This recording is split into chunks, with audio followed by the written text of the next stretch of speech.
क्या आपके मन में भी ये बात आती है कि आसमान का रंग नीला ही क्यों होता है? कुछ लोगों का मानना है कि ये समुद्र को रिफ्लेक्ट करता है, पर ऐसा नहीं है। शायद आप में से कई लोगों ने इसके बारे में पढ़ा हो। तो फिर सुनिए। सूरज की रोशनी सफेद दिखाई देती है, पर वो अलग अलग वेवलेंथ से मिश्रित रहती है, यानी रंगों से। लाल की वेवलेंथ सबसे ज्यादा होती है और बैगनी की सबसे कम। जब सूरज की रोशनी पृथ्वी के वायुमंडल में घुसती है तो वो छोटे गैस के मॉलिक्यूल से टकराती है, ज्यादातर नाइट्रोजन और ऑक्सीजन से। ये मॉलिक्यूल दिखाई देने वाली रोशनी की वेवलेंथ से बहुत छोटे होते हैं, जिसकी वजह से ये इंटरेक्शन रेले स्कैटरिंग रेजाइम में जाता है। मतलब जो कण जितना छोटा होगा वह उस रेजाइम में जाएगा। और ये Rayleigh scattering regime 3 main light scattering regime में से एक रेजाइम है, जिसके बाकी 2 रेजाइम है, माई और ज्योमेट्रिक। अगर कण का आकार विजिबल लाइट वेवलेंथ से ज्यादा छोटा है तो वो ज्योमेट्रिक स्कैटरिंग में जाएगा। अगर दोनों का आकार बराबर है तो माई में, और अगर कणों का आकार छोटा है तो रेले। और कम वेवलेंथ ज्यादा बिखरती है। रेले स्कैटरिंग प्रबल रूप से वेवलेंथ पर निर्भर करता है, जिसका मतलब है नीला लाल से कहीं ज्यादा बिखरेगा और वॉयलेट उससे भी ज्यादा। तो फिर हम बैगनी के बजाय नीला आसमान क्यों देखते हैं? भले वॉयलेट सबसे ज्यादा स्कैटर होता हो, हम फिर भी आसमान नीला देखते हैं, क्योंकि सूरज वॉयलेट से ज्यादा ब्लू एमिट करता है और हमारी आंखें वॉयलेट से कम सेंसिटिव भी होती हैं। और कुछ वॉयलेट तो ऊपरी एटमॉस्फेयर ही सोख लेता है। और यही है आसमान के नीले दिखाई देने के पीछे का लबोलुबाब। बिखरी हुई नीली रोशनी हर तरफ जाती है, इसलिए जब भी हम सूरज से कहीं दूर भी देखते हैं तो भी हमें आसमान नीला ही दिखता है, क्योंकि वो सूरज की रोशनी होती है जिसे वायुमंडल हर तरफ बिखेर चुका होता है। और कभी कभी आसमान हमें सफेद दिखता है, वो इसलिए होता है कि जितनी हवा में गंदगी होएगी उतने रंग कम दिखेंगे। साफ हवा, साफ रंग। तो सूरज खुद क्यों पीला या नारंगी दिखाई देता है?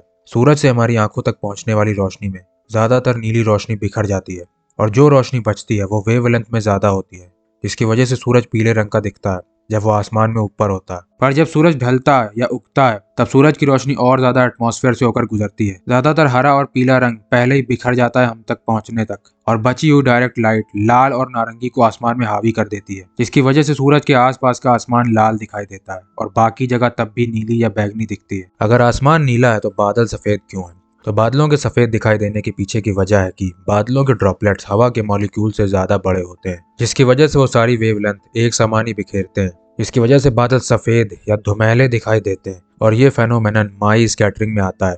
हर कोई भी रंग चुना या हटाया नहीं जाता है, तो दिमाग उस मिश्रण का सफेद की तरह आकलन करता है। और उनके धुमैले दिखने के पीछे का राज है कि जब बादल इतने ज्यादा घने होते हैं कि हमारी आंखों तक आने वाली किरणों को रोकते हैं, और किरणों की मात्रा बहुत कम होती है, रंगों का संतुलन वही रहता है, बस चमक कम होने की वजह से सफेद रंग धूसर दिखाई देने लगता है। माई स्कैटरिंग में कण और वेवलेंथ बराबर होते हैं, पर बादल की बूंदें विजिबल लाइट से बड़ी होती हैं, लेकिन इतनी भी बड़ी नहीं कि वो ज्योमेट्रिक स्कैटरिंग रेजाइम के अंतर्गत आ सके।